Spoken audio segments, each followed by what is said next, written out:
Hello प्यारे बच्चों, स्वागत है आपका आपके अपने चैनल फ्री डाइव में। अपने बेटे गतिमान आवेश तथा चुंबकत्व कर रहे थे। एक वीडियो अपने अपलोड कर चुके हैं बेटा। आपने वीडियो अच्छी तरह से देखा होगा क्योंकि ये बेसिक है बेटे। अच्छी तरह से वीडियो को देखिए, ज़्यादा से ज़्यादा बेटे वीडियो को शेयर कीजिए, चैनल को सब्सक्राइब कीजिए। अपना यूट्यूब चैनल है फ्री डाइव। अगर आपको वीडियोज़ पसंद आ रहे हैं बेटा तो इस चैनल पर जाइए और बेल आइकन बटन को दबाइए ताकि जैसे मैं अपना नया वीडियो अपलोड करूं आपको उसका नोटिफिकेशन मिले। आज फिर अपने एक इम्पोर्टेंट और बेसिक टॉपिक करने जा रहे हैं। क्या है?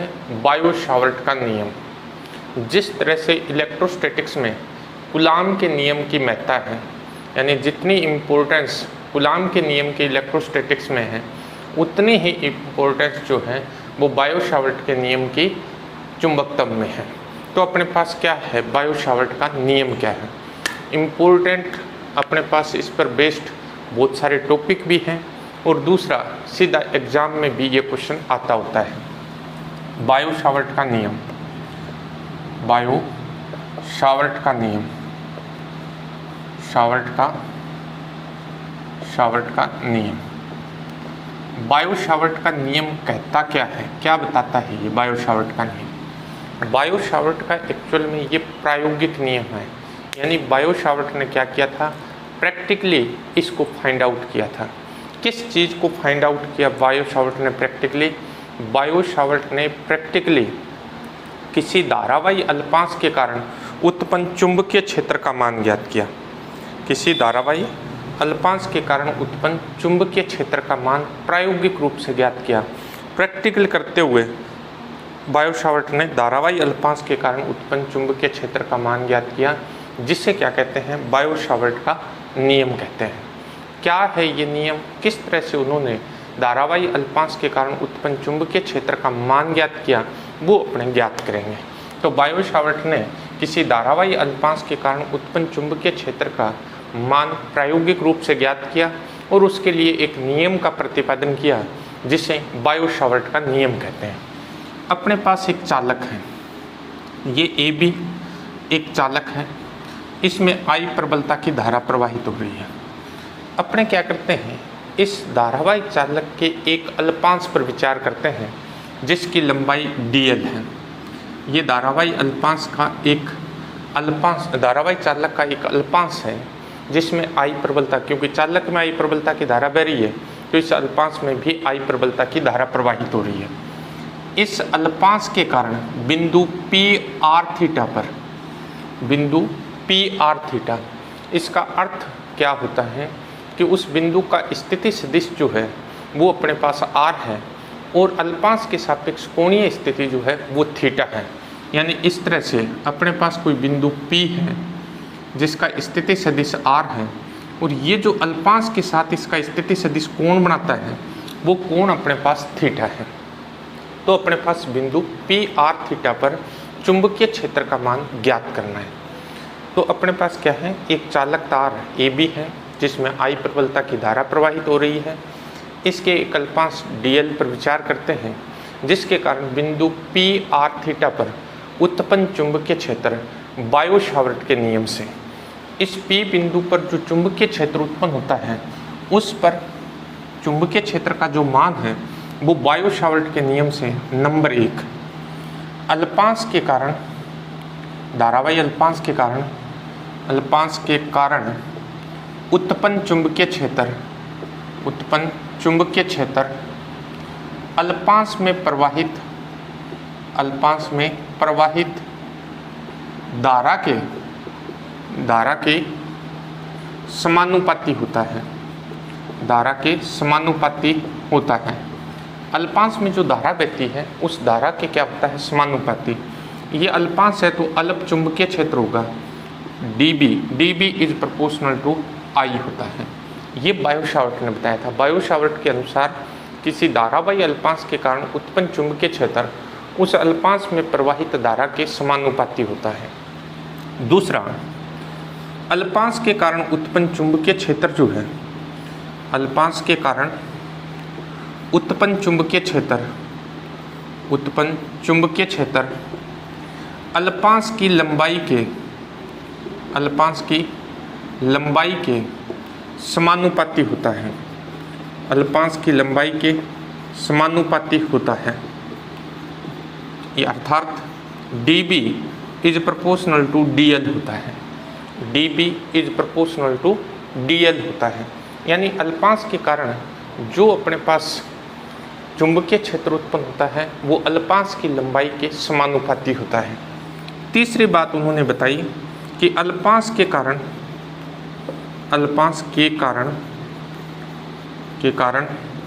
उत्पन्न चुंबकीय क्षेत्र अल्पांश तथा बिंदु के स्थिति सदिश के मध्य बनने वाले कोण की ज्या के समानुपाती होता है, कोण की ज्या के समानुपाती होता है। अर्थात dB is proportional to sine theta. ये सेकंड आ गया बेटा, ये अपने पास आ गया थर्ड। फोर्थ उन्होंने बताया कि इस धारावाही अल्पांश के कारण बिंदु P पर उत्पन्न चुंबकीय क्षेत्र बिंदु की अल्पांश से दूरी के वर्ग के व्युत्क्रमानुपाती होता है। चौथी बात जो थी, धारावाही अल्पांश के कारण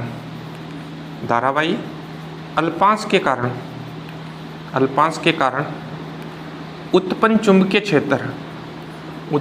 चुंबकीय क्षेत्र अल्पांश से बिंदु की दूरी के वर्ग के व्युत्क्रमानुपाती होता है।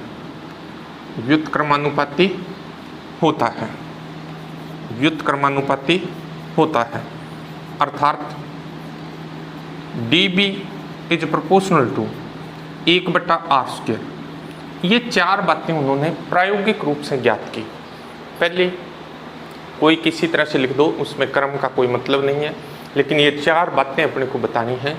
पहली बात उन्होंने बताई कि अल्पांश के कारण जो चुंबकीय क्षेत्र उत्पन्न होता है वो अल्पांश में प्रवाहित धारा के समानुपाती होता है, अल्पांश की लंबाई के समानुपाती होता है, अल्पांश और बिंदु के स्थिति सदिश के मध्य बनने वाले कोण की ज्या के समानुपाती होता है, और चौथा उन्होंने बताया कि इस अल्पांश से बिंदु की दूरी के वर्ग के व्युत्क्रमानुपाती होता है।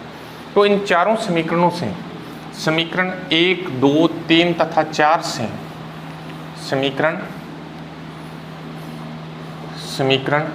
1, 2, 3 तथा 4 से अपने पास क्या आ जाएगा, dB is proportional to I dl sine theta upon अपने पास आ जाएगा r²।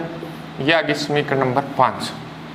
अपने जानते हैं बच्चे, जब अपने समानुपाती को बराबर में बदलते हैं तो अपने पास एक नियतांक आ जाता है। जब भी अपने समानुपाती को बराबर में बदलते हैं तो एक समानुपाती नियतांक आता है। अपने पास क्या आ जाएगा, dB is equal to KI dl sine theta upon r²। समीकरण नंबर आ जाएगी 6। ये धारावाही अल्पांश के कारण चुंबकीय क्षेत्र का मान आ गया बायो-सावर्ट के नियम के अनुसार, जहाँ K एक समानुपाती नियतांक है। इस K का मान दो बातों पर निर्भर करता है। जहाँ K एक समानुपाती नियतांक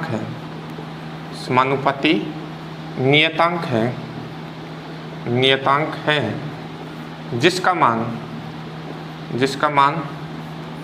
दो बातों पर निर्भर करता है। किन किन बातों पर करता है? नंबर 1, माध्यम की प्रकृति पर, और नंबर 2, मात्रक पद्धति पर। K की जो वैल्यू है वो दो बातों पे डिपेंड करती है। एक तो किस पे, माध्यम की प्रकृति पर, और दूसरी मात्रक पद्धति पर। तो अपने पहली कंडीशन लेते हैं बेटा, CGS पद्धति में हवा या निर्वात के लिए CGS पद्धति में हवा या निर्वात माध्यम के लिए, हवा या निर्वात माध्यम के लिए, देखिए बेटा ये अपने कहीं काम में नहीं लेंगे, लेकिन क्योंकि अपने पढ़ रहे हैं तो अपने सामने आ रहा है तो अपने को एक बार देख लेना चाहिए। ये फॉर्मूला आपको याद नहीं रखना है, ध्यान रखना है, सिर्फ याद नहीं रखिए, कहीं यूज नहीं करेंगे इसको। K = 1 होता है, क्योंकि अपने SI पद्धति अडॉप्ट करते हैं, CGS पद्धति में काम नहीं करते। CGS पद्धति हो, हवा या निर्वात माध्यम हो तो K = 1 होता है। तब अपने पास dB = आ जाएगा बेटे, dB = अपने पास आ गया IDL sin θ/r²। बस इस फॉर्मूले को आप ध्यान रखिए, याद नहीं रखना है, न कहीं अप्लाई करना है आपको। दूसरा मोस्ट इम्पोर्टेंट अपने लिए, और यही अपने यूज करेंगे बेटा SI पद्धति में, SI पद्धति में हवा या निर्वात माध्यम के लिए, हवा या निर्वात माध्यम के लिए SI पद्धति हो, हवा या निर्वात माध्यम हो तो अपने पास K की जो वैल्यू होती है वो μ0/4π, ये है μ0/4π होता है। जहाँ μ0 जो है, μ0 हवा या निर्वात की, हवा या निर्वात की चुंबकशीलता या चुंबकीय पारगम्यता कहलाती है, चुंबकीय पारगम्यता कहलाती है। हवा या निर्वात की क्या कहलाती है? चुंबकशीलता या चुंबकीय पारगम्यता कहलाती है। इसका जो मान होता है μ0 का, वो होता है बच्चे 4π × 10⁻⁷ वेबर प्रति एम्पियर मीटर होता है। μ0 का जो मान होता है वो 4π × 10⁻⁷ वेबर प्रति एम्पियर मीटर होता है। अब बात आती है कि चुंबकशीलता होती क्या है या चुंबकीय पारगम्यता क्या होती है। वैसे तो अगले चैप्टर में अपने फिर इसके बारे में डिटेल से स्टडी करेंगे, इसकी परिभाषा पढ़ेंगे, लेकिन यहाँ क्योंकि ये अपने पास आया है तो इसकी एक बार मैं परिभाषा बता देता हूँ। किसी माध्यम में से चुंबकीय क्षेत्ररेखाओं के गुजरने की जो क्षमता होती है उसे उस माध्यम की चुंबकीय पारगम्यता या चुंबकशीलता कहते हैं। किसी माध्यम में से चुंबकीय क्षेत्ररेखाओं के गुजरने की जो क्षमता होती है उसे उस माध्यम की चुंबकशीलता या चुंबकीय पारगम्यता कहते हैं। अपने डिटेल से आगे इसको और पढ़ेंगे। K की वैल्यू μ0/4π आ गई तो समीकरण 6 से अपने पास आ जाएगा, 6 से अपने पास dB = यह जगह μ0 IDL sin θ अपॉन अपने पास आ गया 4π r²। ये अपने पास क्या आ गया, धारावाही अल्पांश के कारण चुंबकीय क्षेत्र का मान आ गया कहाँ, हवा या निर्वात में। कब? जब अपने SI पद्धति काम में लेते हैं। मोस्टली अपने इसी फॉर्मूले के साथ काम करेंगे बेटे आगे। नेक्स्ट अपने पास आता है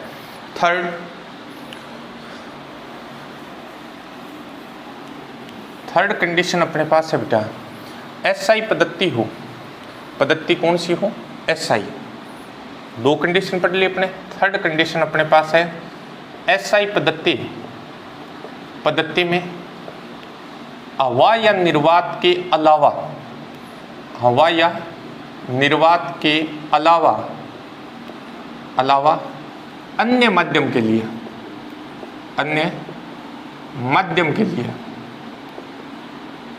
हवा या निर्वात के अलावा अन्य अगर कोई माध्यम हो तो फिर K की जो वैल्यू होती है, K = अपने पास होता है μ/4π। K = अपने पास होता है μ/4π। म्यू जो है, म्यू माध्यम की चुंबकशीलता है, माध्यम की चुंबकशीलता या चुंबकीय पारगम्यता कहलाती है। माध्यम की चुंबकशीलता या चुंबकीय पारगम्यता कहलाती है। अगर अपने पास SI पद्धति है, हवा या निर्वात के अलावा अन्य कोई माध्यम है, तो फिर अपने पास क्या होगा, K की वैल्यू म्यू अपॉन 4 पाई होगी। अब देखिए बेटे समीकरण 6 से अपने पास क्या आ जाएगा, समीकरण 6 से अपने पास D B is equal to आ जाएगा mu I D L sine theta upon अपने पास आ गया 4 पाई आर स्क्वायर। ये समीकरण नंबर आ जाएगी 8। क्या किया बेटे अपने को ये दो फॉर्मूले याद रखने बेटा, एसआई पद्धति वाले, ये वाला और ये वाला, इस पे ही ध्यान देना है। इस पे ज़्यादा ध्यान देने की आवश्यकता नहीं है क्योंकि अपने पढ़ रहे थे, इसलिए आपको ये बता दिया गया है। अब देखिए बेटा अपने पास क्या है, जब हवा या निर्वात है तब एसआई पद्धति में के की जो वैल्यू है वो म्यू 0 अपॉन 4 पाई है। म्यू 0 हवा या निर्वात की चुंबकशीलता या चुंबकीय पारगम्यता कहलाती है। माध्यम की चुंबकशीलता या हवा या निर्वात की चुंबकशीलता का एक सिंपल सा अपने पास डेफिनेशन है कि किसी माध्यम में से गुजरने वाली चुंबकीय क्षेत्र रेखाओं की जो संख्या होती है, चुंबकीय क्षेत्र रेखाओं के गुजरने की जो क्षमता होती है, उस क्षमता को क्या कहते हैं, पारगम्यता कहते हैं। ये इसमें रखा तब तो अपने पास ये आ गया बेटा mu 0 I D L sine theta upon 4 pi R square. अगर अपने पास हवा या निर्वात के अलावा अन्य कोई माध्यम हो तब के की जो वैल्यू होती है वो म्यू अपॉन 4 पाई होती है। म्यू अपने पास माध्यम की चुंबकशीलता या चुंबकीय पारगम्यता है। तब अपने पास आ जाएगा D B is equal to mu I D L sine theta upon 4 pi R square आ जाएगा। ये अपने पास दो फॉर्मूले आ गए बेटा, ये अपने पास क्या आ गए, दो फॉर्मूले ये माध्यम के लिए। ये म्यू जो होता है बेटा, म्यू इज इक्वल टू होता है म्यू 0 म्यू आर। इसको ड्राइव करेंगे अपने इस रिजल्ट को अगले चैप्टर में, लेकिन ये उसी तरह से याद रखिए जैसे अपने फर्स्ट चैप्टर में epsilon is equal to epsilon 0 epsilon R किया था, उसी तरह से अपने पास म्यू इज इक्वल टू क्या होता है mu 0 mu R. Mu R जो है वो होती है माध्यम की आपेक्षिक चुंबकशीलता। म्यू आर जो है ये होती है माध्यम की आपेक्षिक चुंबकशीलता, माध्यम की आपेक्षिक चुंबकशीलता, ये माध्यम की आपेक्षिक चुंबकशीलता या चुंबकीय पारगम्यता कहलाती है। ये वैल्यू अगर अपने इसमें पुट करें तो अपने पास D B is equal to आ जाएगा बेटा mu 0 mu R I D L sine theta upon अपने पास आ जाएगा 4 पाई आर स्क्वायर। ये अपने पास आ गया बेटे किसी माध्यम में, माध्यम के लिए ही है बेटा ये, लेकिन अपने फॉर्मूले को लिखेंगे इस तरह से। तो ये था बेटा किसी धारावाही अल्पांश के कारण बिंदु पी आर थीटा पर उत्पन्न चुंबकीय क्षेत्र। अब क्योंकि चुंबकीय क्षेत्र एक सदिश राशि है बेटा, चुंबकीय क्षेत्र एक सदिश राशि है, तो अपने इसको सदिश रूप में लिखना चाहेंगे। समीकरण 7 को अपने क्या करना चाहेंगे, सदिश रूप में लिखना चाहेंगे। समीकरण 7 जो है उसको सदिश रूप में लिख देते हैं अपने।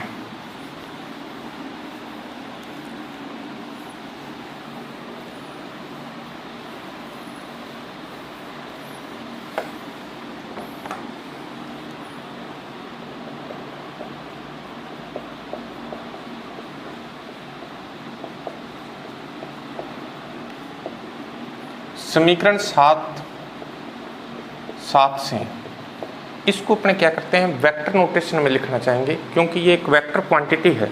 तो अपने पास क्या आ जाएगा, अपने पास आ जाएगा D vector B is equal to, इसको अपने लिखेंगे mu 0 I vector D L cross R cap upon 4 pi R square. देखिए बेटा समीकरण नंबर आ गया ये 10। अपने इसको ऐसे लिख कैसे दिया, देखिए मैंने डी एल साइन थीटा को लिखा है vector D L cross R cap, कैसे लिखा है मैं इसी से वापस चलता हूँ। Vector D L cross R cap, ये क्रॉस प्रोडक्ट है बेटा। क्रॉस प्रोडक्ट ज्ञात करते हैं तो क्रॉस प्रोडक्ट अपने पास होता है दोनों सदिशों के परिमाण का गुणा, गुणा अपने पास उन दोनों के मध्य बढ़ने वाले कोण की जया होती है। मतलब प्रथम सदिश का परिमाण इंटू दूसरा सदिश एकांक सदिश है, दूसरे सदिश का परिमाण इंटू इन दोनों के बीच में बढ़ने वाला कोण थीटा है, तो अपने पास आ जाएगा गुणा साइन थीटा। मतलब ये आ गया अपने पास डी एल साइन थीटा। इसका अर्थ ये हुआ कि डीएल साइन थीटा को अपने ये लिख सकते हैं, डीएल साइन थीटा को vector DL cross vector R cap लिख सकते हैं। अब अपने जानते हैं बेटा एकांक सदिश आर कैप क्या है, एकांक सदिश। एकांक सदिश जो होता है बेटा, एकांक सदिश बराबर होता है सदिश बटा सदिश का परिमाण। एकांक सदिश बराबर अपने पास क्या होता है, सदिश बटा सदिश का परिमाण होता है। तो R cap is equal to आ जाएगा वेक्टर आर अपॉन आर। इस आर कैप की ये वैल्यू बेटा यहाँ पुट कर देते हैं, तो समीकरण 10 से अपने पास क्या आ जाएगा, समीकरण 10 से अपने पास आ जाएगा vector D B is equal to अपने पास आ जाएगा mu zero I vector D L cross vector R upon अपने पास आ गया 4 पाई आर की क्यूब। ये अपने पास क्या आ गया, डी बी का वेक्टर डी बी, यानी वेक्टर नोटेशन में अपने पास फॉर्मूला आ गया। Vector D B is equal to mu zero I vector D L cross R vector R upon 4 pi R cube. ये अपने पास बायो सावर्ट का नियम जो है वो सदिश रूप में आ गया। तो अब इसकी दिशा कैसे ज्ञात करें बेटा, दिशा ज्ञात करने के लिए फिर अपने दाहिने हाथ के चपेट के नियम का उपयोग करेंगे। अंगूठा दारा की दिशा में, फैली हुई अंगुलियां उस बिंदु की तरफ, तो हथेली पर डाला गया लंब बाहर की तरफ, मतलब चपेट की दिशा में। तो यहाँ चुंबकीय क्षेत्र की जो दिशा आएगी वो तल के लंबवत नीचे की तरफ आ जाएगी बेटा यहाँ। या फिर क्या करेंगे, अपने क्या किया था, मैक्सवेल पेच नियम किया था, आप उससे भी ज्ञात कर सकते हैं। मैक्सवेल पेच नियम के अनुसार अपने वेक्टर डीएल पेच को क्या करेंगे, यहाँ रखेंगे, और अब वेक्टर डीएल से वेक्टर आर की दिशा में पेच को घुमाएंगे, ऐसे घुमाएंगे। जब अपने ऐसे पेच को घुमाएंगे तो ये पेच की नोक अंदर की तरफ जाएगी। इसका मतलब पी बिंदु पर चुंबकीय क्षेत्र की दिशा जो है वो तल के लंबवत नीचे की तरफ होगी। इस तरह से अपने क्या करेंगे, दाहिने हाथ के नियम से या पेच नियम से अपने इसकी दिशा ज्ञात कर सकते हैं। अब आता है बेटा विशेष स्थितियाँ। बायो सावर्ट के नियम की विशेष स्थितियाँ क्या हैं। विशेष स्थितियों में नंबर 1 विशेष स्थितियाँ,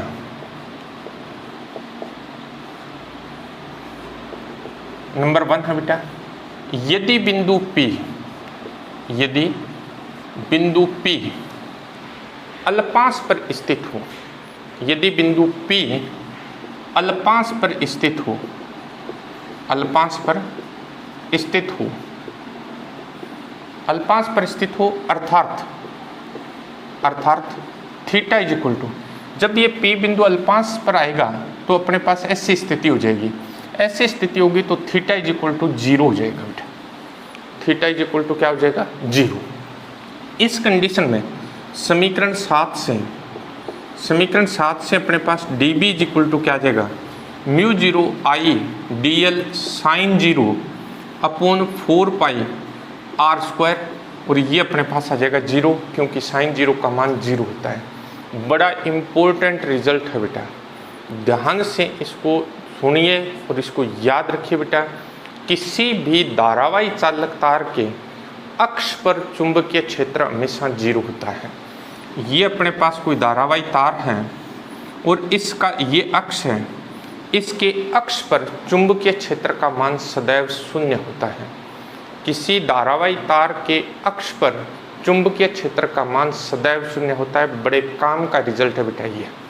सेकंड अपने पास है यदि बिंदु P का स्थिति सदिश अल्पांश के लंबवत हो, अल्पांश के लंबवत हो, अर्थात अब अपने पास थीटा की जो वैल्यू है बेटा वो 90 डिग्री हो जाएगी। ये अगर अपने पास इस तरह से लंबवत है तो थीटा की वैल्यू जो है वो 90 डिग्री हो जाएगी बेटा। और जब 90 हो जाएगा तो अपने पास समीकरण 7 से D B is equal to आ जाएगा mu zero I D L sine 90 का मान 1 अपॉन 4 पाई आर स्क्वायर। इस स्थिति में चुंबकीय क्षेत्र का मान अधिकतम होगा। इस कंडीशन में चुंबकीय क्षेत्र की वैल्यू क्या हो जाएगी, मैक्सिमम हो जाएगी। तो ये अपने पास क्या है, बायो सावर्ट का नियम था। एक और बेटा, अगर अपने बिंदु इस तरफ लेते क्यों, तो अपने पास चुंबकीय क्षेत्र की दिशा यहाँ तल के लंबवत ऊपर की तरफ आते हैं। तो अपने जो ओरस्टेड के प्रयोग में पढ़ा था कि अपने पास ऊपर और नीचे, अपने से पढ़ा था कि तार के ऊपर और नीचे चुंबकीय क्षेत्र की दिशा जो है वो विपरीत होती है। तो इस तरफ चुंबकीय क्षेत्र की दिशा अपने पास आई थी तल के लंबवत नीचे की तरफ, और यहाँ अगर ज्ञात करेंगे तो ये आएगी तल के लंबवत ऊपर की तरफ। तो उस बात की भी पुष्टि हो जाती है कि तार के कारण चुंबकीय क्षेत्र दोनों तरफ, अगर दोनों तरफ लेंगे तो विपरीत दिशा अपने को प्राप्त होती है बेटा। मोस्ट इम्पोर्टेंट टॉपिक है बेटा, फिर बता रहा हूँ आपको, जो इम्पोर्टेंस अपने पास इलेक्ट्रोस्टैटिक्स में कूलाम के नियम की है, क्योंकि कूलाम के नियम के बिना इलेक्ट्रोस्टैटिक्स को नहीं पढ़ सकते, उसी तरह से चुंबकत्व को बायो सावर्ट के नियम के बिना नहीं पढ़ सकते। तो मोस्ट इम्पोर्टेंट नियम है बेटा, वीडियो को पूरा देखिए, अच्छी तरह से समझिए। जहाँ भी आपको प्रॉब्लम लगती है आप मुझे कमेंट कर सकते हैं। वीडियो को ज़्यादा से ज़्यादा शेयर कीजिए बेटा, चैनल को सब्सक्राइब कीजिए। थैंक यू बेटी।